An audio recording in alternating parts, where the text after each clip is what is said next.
দেখা বন্ধুরা, মাছ ধরা হচ্ছে, মাছ ধরছে। সকালবেলা নেমে গেছে মাছ ধরতে। কি মাছের ভাব? কি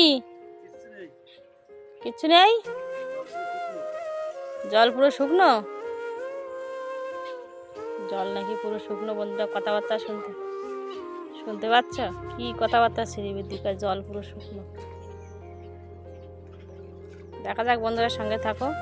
মাছ ধরছে, দেখা যাক কি মাছ পড়ে। হ্যাঁ, এই যে দেখো মাছ নিতে চলে এসেছি। পুকুরের জল নষ্ট হয়ে গেছে, কালো হয়ে গেছে পুকুরে। জল ভালো নেই, যার কারণে মাছ মারা যাচ্ছে। বৃষ্টি হচ্ছে না তো, বৃষ্টি হলে জলটা ঠিক হয়ে যেত। বৃষ্টি হচ্ছে না বলে জল কম হয়ে যাচ্ছে পুকুরে। কম হয়ে গিয়ে আর এই জল নষ্ট হয়ে গেছে, কালো হয়ে গেছে পুকুরের জল। কী করবো, কিছু করার নেই। আকাশ দেবতা, এই দেখো কি মাছ পড়েছে। তো রাখার মতো মাছ কিছু পড়েনি, যারা ছোটো ছোটো মাছ পড়েছে।